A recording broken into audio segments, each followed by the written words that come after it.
오늘은 달려갈 길을 마치려 하면은 이라는 제목으로 하나님 말씀을 전하려고 합니다. 여러분 혹시 배우 중에 정동남이라는 배우를 아시나요? 이마에 큰 점이 있는데 이 배우를 알면 나이가 조금 있다라고 볼 수 있죠. 이분이 많은 사람들이 이름은 모르는데 그 이마에 점이 있는 배우 하면 그분을 알 정도로 많은 사람들이 알고 있습니다.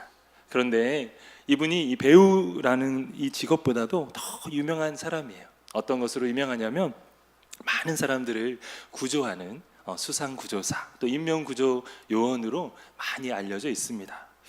그도 그럴 것이 그분에게는 아주 큰 아픔이 있는데요. 어린 시절에 아주 큰 사건을 겪었습니다.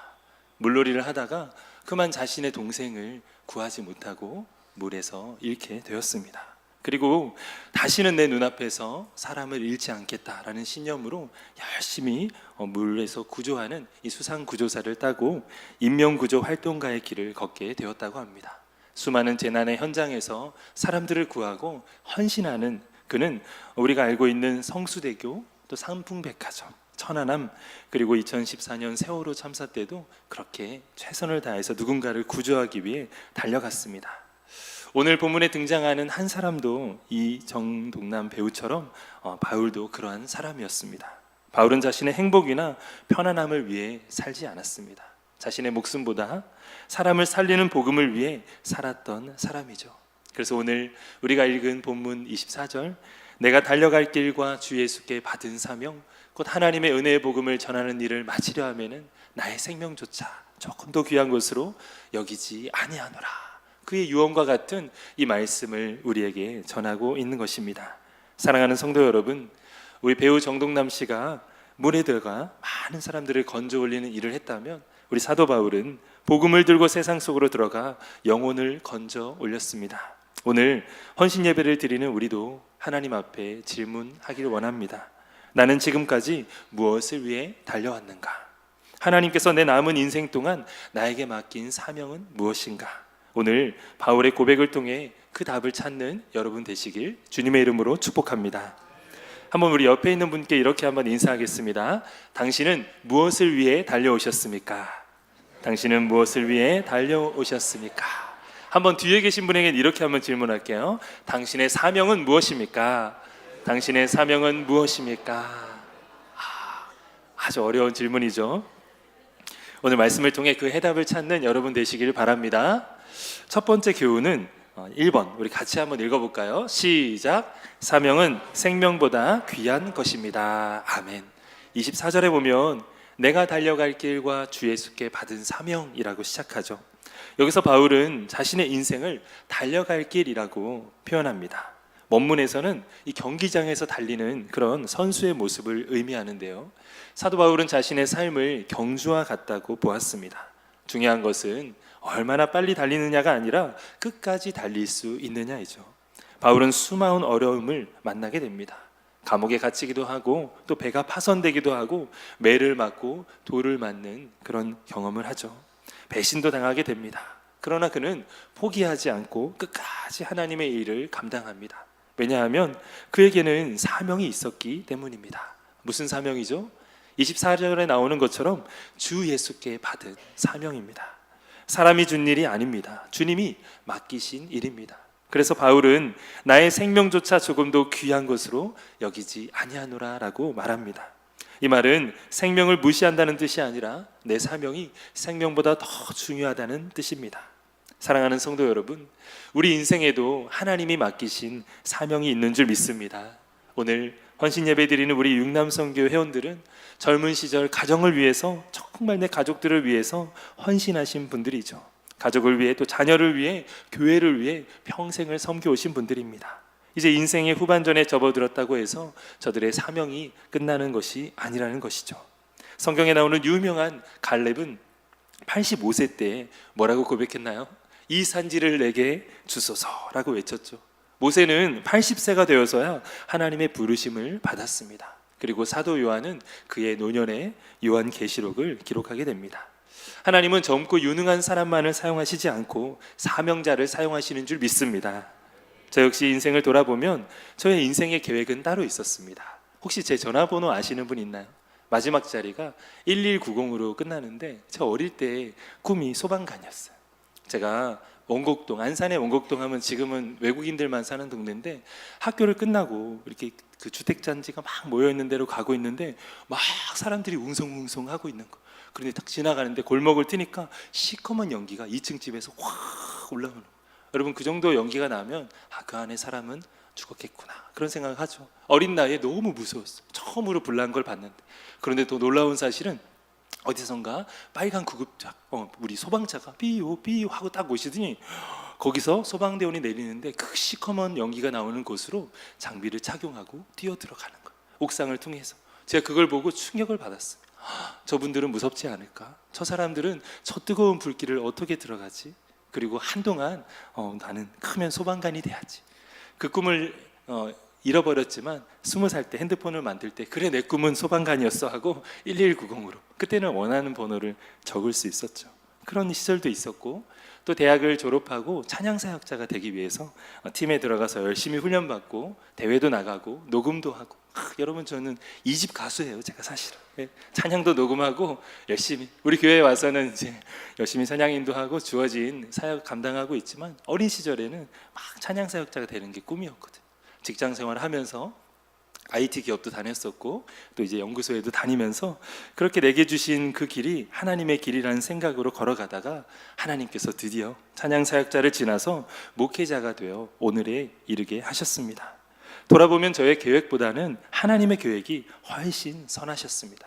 중요한 것은 어디에 있느냐가 아니라 하나님이 맡기신 길을 걷고 있느냐입니다. 바라기는 오늘 헌신 예배를 드리시는 우리 육남선교회 회원들과 우리 모든 성도님들이 하나님이 우리에게 주신 자신의 사명을 발견하고 평생을 주님을 위해 헌신하시는 주의 사명자 되시기를 주님의 이름으로 축복합니다. 우리 옆에 있는 분께 이렇게 고백할까요? 주의 사명자가 되십시오. 주의 사명자가 되십시오. 아멘. 그렇게 될 줄 믿습니다. 말씀이 주시는 교훈 두 번째가 있습니다. 우리 같이 한번 읽어볼까요? 시작. 사명자는 복음을 위해 살아갑니다. 아멘. 바울은 자신의 사명을 하나님의 은혜의 복음을 증언하는 일이라고 말합니다. 여기서 가장 중요한 단어가 뭐냐면 하나님의 은혜예요. 바울은 평생 복음을 증거하는 삶을 살았는데 그가 전한 것은 세상의 철학과 도덕이 아니었습니다. 바울은 사실 배울 만큼 배운 사람이었죠. 가말리엘의 문화생이었고 로마 사람이었어요. 로마 시민권자였어요. 얼마나 똑똑한 사람입니까? 얼마나 가진 것이 많은 사람입니까?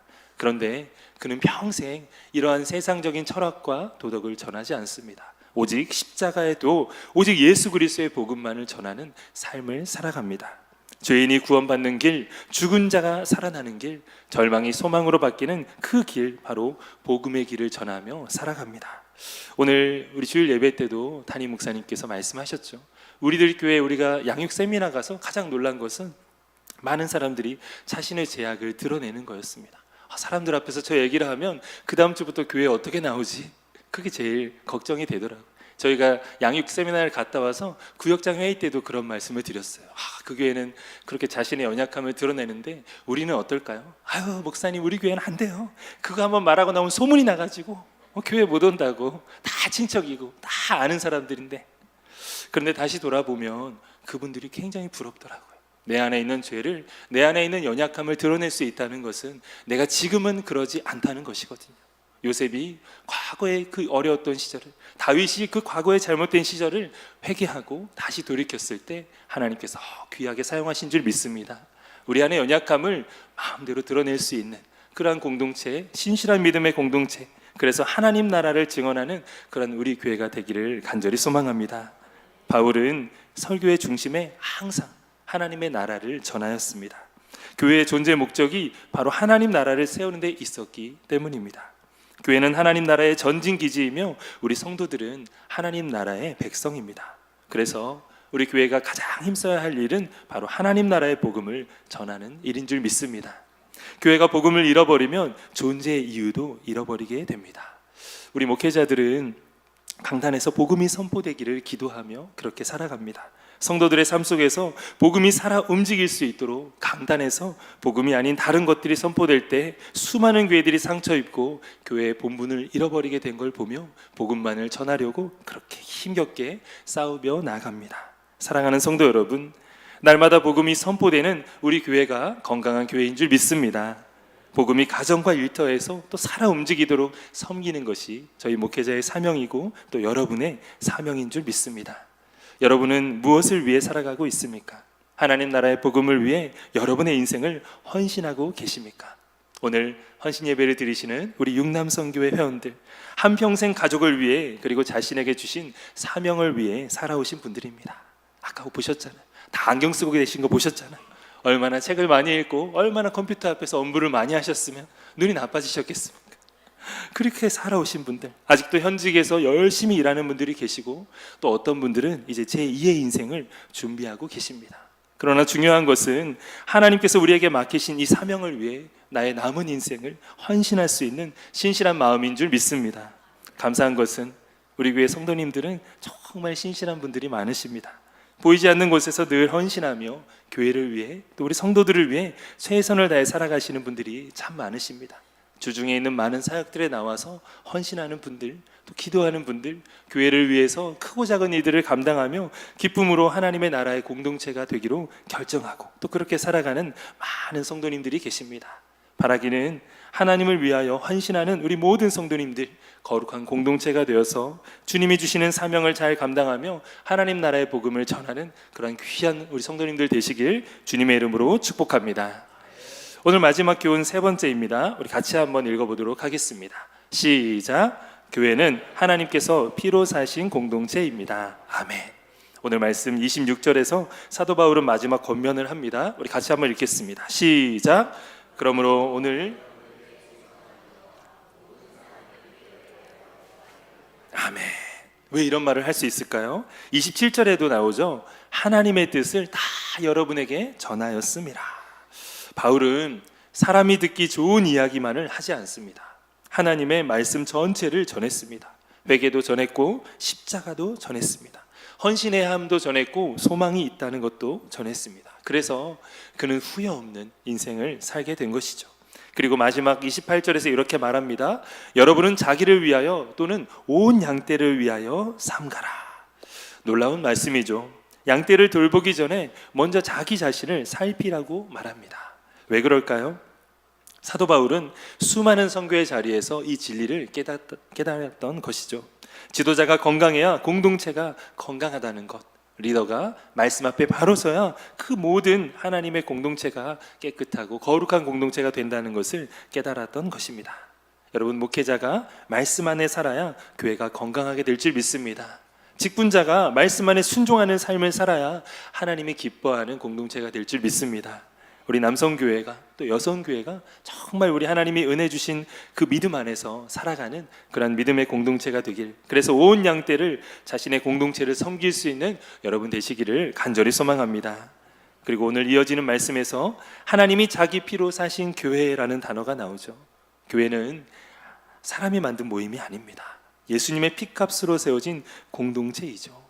하나님께서 이 땅에 보내신 예수님께서 그 제자들을 가르치시고 제자들에게 물어보시죠. 너희는 나를 누구라 하느냐? 그에 대한 대답이 바로 베드로. 마가복음 8장 29절에서 주는 그리스도시요 살아계신 하나님의 아들이십니다. 이 고백위에 세워진 것이 바로 교회인 줄 믿습니다. 그래서 우리 성도님 한 사람 한 사람이 소중하고 우리 목회의 중심도 바로 여러분 성도들의 하나님의 앞에 드려지는 기쁨에 있습니다. 저는 할 수만 있다면 한 영혼을 소중히 여기는 목회를 하고 싶습니다. 우리 양평동 교회에 와서 제가 배운 것이 있다면 영혼을 먼저 생각하는 것이 목회의 본질이다. 누구에게 배웠을까요? 김경우 담임 목사님께 배운 본질이죠. 제가 청년 때 청년부 간사를 하고 있었어요. 제가 있던 청년부가 200명 정도 소그룹 모일 때가 있었거든요. 그런데 어떤 목사님이 오시더니 막 청년부를 변화시키시고 나중에 한 400명 많이 모일 때는 예배를 600명까지 모이는 공동체로 이렇게 성장시키셨어요.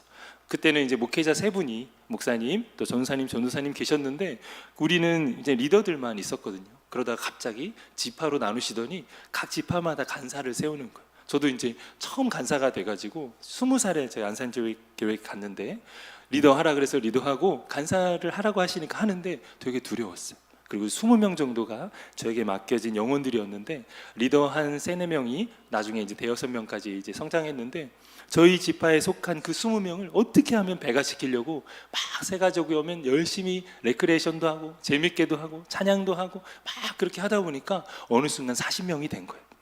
그 8개 지파 중에 최초로 저희 지파가 20명에서 40명이 된 거예요. 잘난 체 하는 거 아니라 하나님의 은혜였어요. 왜냐하면 저는 그 교회 출신도 아니었어요. 아는 사람도 없었습니다. 그냥 새로 오는 새 가족의 심정을 누구보다 잘 아니까 외롭지 않게 누가 오면 잘 챙겨주고 또 공동체 안에서 기쁨으로 모임을 가지고 끝나고 나면 흩어져서 또 조모임하고 또 주중에 연락해서 리더들한테 연락해라, 주중에 잘 지내는지 연락하고 기도해주자, 어려운 일 있으면 기도해주고 그러다 보니까 청년들이 모이기 시작하는 거예요. 나중에 청년부가 많이 부흥해서 막 몇 개 이렇게 국내 선교도 가게 되고 정말 그 청년들이 자라서 하나님의 귀한 일꾼으로 쓰임 받는 걸 보면서 그래, 하나님은 그 한 영혼을 소중히 여기는 그 목회자를 통해서 우리 청년부를 부흥시켰었구나. 그 목사님이 저희 담임 목사님 동기세. 그래서 목사님과 함께 광성교회에서 열심히 배우신 것을 안산절교회에 와서 그렇게 구현하셨는데 하나님의 놀라운 은혜를 저는 이 양평동 교회에서 배우고 있어요. 목사님이 부목사님일 때 얼마나 멋지게 등장하셨는지 몰라. 그때는 저보다 젊은 나이셨어요. 굉장히 젊으시고 뭐 30대 오셨으니까 엄청나게 슈퍼맨 닮은 목사님이 오셨다고 소문이 났는데 진짜 닮은 거. 운동도 엄청 잘하시고 지금은 배가 좀 나오셨지만 그때는 지금보다는 진짜 15kg는 적으셨던 것 같은데 날씬하시고 모든 우리 권사님들 집사님들의 선망의 대상이었어. 내년에 교구에 이렇게 목사님이 바뀌면은 김경우 목사님이 오게 해달라고 막 기도하시고 막 환상을 보시고 막 그랬는데 결국 그 교구들을 목사님이 열심히 하심으로 막 배가 되는 그런 은혜를 청년 때 보았습니다. 그리고 제가 이제 부목사가 되어서 딱 왔더니 목사님 그때 하시는 거랑 똑같이 하고 계시더라고요. 담임 목사님이 되셨는데도 열정적이게 주어진 사역을 감당하시는데 목회자가 보기에는 참 이런 목사님을 만나는 건 참 복이거든. 담임 목사님이 최선을 다해 목회하시는 모습을 보면서 저도 자랐기 때문에 언젠가 담임을 가게 되면 언제가 될지 모르지만 제게 주어진 그 영혼들을 위해서 최선을 다하리라 그런 마음을 먹고 하나님을 위해 사역하고 있습니다. 사랑하는 성도 여러분, 우리 교회는 정말 많은 영혼들을 위한 사역들을 감당하고 있습니다. 평일에는 또 수요 직장인 예배가 있고 목요 늘 푸른 대학이 있고 또 화요일과 토요일에는 전도하면서 한 영혼을 위한 귀한 섬김의 그런 사역들을 감당하고 있습니다. 매 주일마다 교회를 섬기시는 우리 귀한 성도님들 정말 찬양으로 또 교사로 또 식당 봉사로 운전으로 여러 가지 모양으로 섬기시는 그 모습마다 하나님께서 영광 받으실 줄 믿습니다. 사랑하는 성도 여러분, 예수님께서는 잃어버린 한 마리 양을 간절한 마음으로 찾으셨습니다. 우리 교회가 한 영혼을 품는 신실한 공동체가 되기를 간절히 소망합니다. 특별히 오늘 우리 육남성교회 회원들, 바울은 마지막 순간에 자신의 업적을 말하지 않았습니다. 교회의 숫자를 말하지 않았고 큰 건물을 말하지 않았습니다. 오직 한 가지만을 말했죠. 내가 달려갈 길을 다 마쳤다. 뭐라고요? 내가 달려갈 길을 다 마쳤다. 하나님께서 맡기신 사명을 지키며 그 길을 끝까지 걸어간 것입니다. 오늘 우리도 그 길을 걸어가야 합니다. 주님이 맡기신 가정들을 위해 또 나의 교회를 위해 그리고 다음 세대를 위해 복음을 위해 끝까지 달려가는 여러분 되시길 간절히 소망합니다. 다음 주에 이제 목요일부터 시작되는 목금토 우리 젊은이 교구 비전 트립이 있죠. 여기 보시면 너무 기대가 되지 않습니까? 또 색깔도 파란색으로 예쁘게 잘 하셨어요. 우리 성경강 목사님 정말 저에게 와서 많은 일들 감당하시는데 이 제주 비전 트립이 아마 정점을 찍게 될 것 같아요. 제가 사역했던 모든 교회들 중에 젊은이 교구만 데리고 이렇게 수련회를 100명씩 가는 교회는 본 적이 없습니다. 엄청 큰 교회들도 못 가요. 사실 젊은이 교구가 이렇게 중심 사역이 되는 교회는 많지가 않습니다. 우리나라에. 그래서 참 감사하고 이때를 여러분과 제가 같이 기도하며 지날 수 있는 것도 하나님의 큰 은혜인 줄 믿습니다.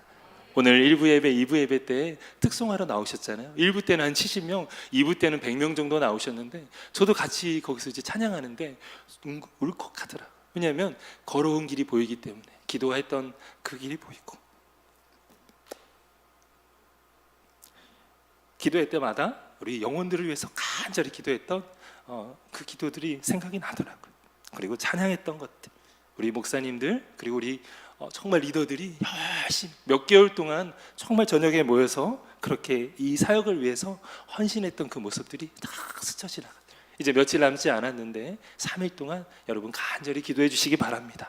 정말 우리 젊은 영혼들이 다음 세대들이 이번 사역을 통해서 하나님 만나게 될 줄 믿습니다. 혹 잃어버렸던 신앙이 있다면 다시 회복하게 하시고 정말 서로가 연결되고 하나님과 연결되어서 정말 신실한 공동체, 하나님 기뻐하시는 공동체가 될 줄 믿습니다. 언젠가 우리 모두가 주님 앞에 서게 됐을 때 잘하였도다 착하고 충성된 종아, 이러한 칭찬을 듣게 될 줄 믿습니다. 남은 생애가 가장 아름답고 또 은혜로운 시기가 되기를 우리 육남성교회와 모든 우리 성도님들이 교회의 든든한 영적 기둥으로 쓰임 받으시기를 간절히 소망합니다. 그리고 우리 모두가 바울처럼 사명을 완주하는 믿음의 사람들이 다 되시기를 주님의 이름으로 축원합니다. 아멘. 함께 기도하시겠습니다. 사랑과 은혜의 하나님 아버지, 오늘 사도 바울의 고백을 통해 우리의 삶을 돌아보게 하시니 감사를 드립니다. 내가 달려갈 길과 주 예수께 받은 사명 마치려 하면은, 이렇게 고백했던 바울처럼 우리도 하나님께서 맡기신 사명을 끝까지 감당하는 믿음의 사람들이 다 되게 하여 주시옵소서.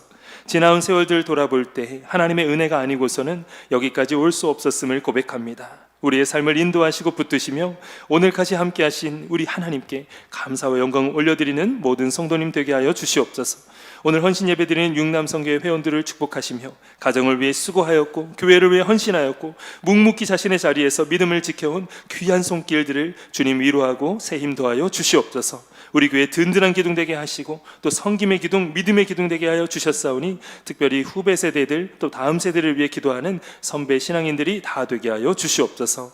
아버지 하나님, 우리 양평동 교회를 축복하여 주시고 복음이 중심이 되는 교회가 되게 하시며 한 영혼을 천하보다 귀하게 여기는 교회가 되게 하여 주시옵소서. 모든 교역자들과 우리 직분자들 각 기관과 부서에게 하나님 성령의 지혜와 능력을 더하여 주셔서 서로 사랑하며 하나 되는 그런 믿음의 교회 되게 하여 주시옵소서. 지금도 연약한 이들이 있습니다. 병상에서 치료받는 성도들, 또 치유의 은혜를 허락하여 주시며 연약한 모든 성도들에게 새 힘을 더하여 주시옵소서. 세상의 성공이 아니라 잘하였도다 착하고 충성된 종아 칭찬받는 우리 모든 성도님들 다 될 수 있도록 주님 역사하여 주시옵소서. 모든 것 주님께 맡기며 거룩하신 예수님의 이름으로 기도합니다. 아멘.